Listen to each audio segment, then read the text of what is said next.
మహబూబాబాద్ జిల్లా నూతన వ్యవసాయ మార్కెట్ డైరెక్టర్లుగా ఎన్నికైన వెంకటేశ్వర్లు వెంకన్న జిల్లా కాంగ్రెస్ పార్టీ ఉపాధ్యక్షులు శ్రీనివాస్ యాదవ్ సన్మానించారు.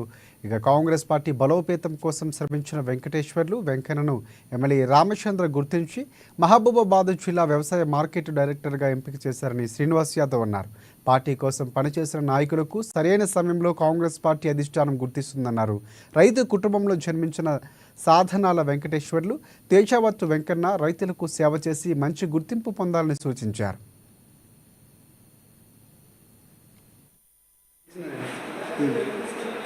తెలంగాణ రాష్ట్ర ముఖ్యమంత్రి వర్యులు యనమల రేవంత్ రెడ్డి గారి జన్మదిన సందర్భంగా ఈనాడు డోర్నకల్ మండలంలో మైబాద్ మార్కెట్ కమిటీ డైరెక్టర్లుగా డోర్నకల్ మండలం నుంచి ఇద్దరిని ఎంపిక చేయడం, స్థానిక ఎమ్మెల్యే రామచంద్ర గారు చేయడం జరిగింది.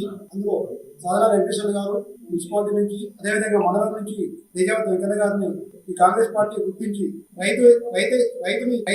రైతే రాజ్యం అనే నినాదంతో ముఖ్యమంత్రి వర్యులు ప్రజాపాలన నినాదంగా ఈనాడు తెలంగాణ రాష్ట్రాన్ని ముందంజలు నడిపిస్తున్నందుకు ఈనాడు ఆయన జన్మదిన సందర్భంగా యావత్ తెలంగాణ రాష్ట్ర ప్రజలందరూ ఆయన 200 ఐర ఆరోగ్యంతో ఈ తెలంగాణ రాష్ట్రాన్ని అదేవిధంగా ముందుకు తీసుకెళ్లాలని చెప్పేసి డోర్నకల్ మండల కమిటీ తరఫున ప్రత్యేకంగా డోర్నకల్ నియోజకవర్గ ఎమ్మెల్యే రామచంద్ర నాయక్ గారి ఆదేశాల ప్రకారం ఈనాడు డోర్నకల్ మున్సిపాలిటీ కేంద్రంలో ఆయన జన్మదిన వేడుకల్ని ఘనంగా జరిపించడం జరిగింది. ఇంకా స్థానిక ఎమ్మెల్యే రామచంద్ర నాయక్ గారు కష్టకాలంలో పనిచేసినటువంటి ప్రతి కార్యకర్తకి అండగా ఉంటానని, అదేవిధంగా రైతు వెనుదలుగా ఉండి పార్టీని కూడా ముందు నడిపించినందుకు మార్కెట్ కమిటీ డైరెక్టర్ గా ఈ సానాల వెంకటేశ్వర గారిని, అదేవిధంగా తేజావతి వెంకన్న గారిని ఒక రైతు బిడ్డగా గుర్తించి పార్టీలో ప్రముఖ స్థానం కల్పించారు. అదేవిధంగా భవిష్యత్ కాలంలో కష్టపడి పనిచేసిన ప్రతి కార్యకర్తకి అండగా ఉంటానని, అదేవిధంగా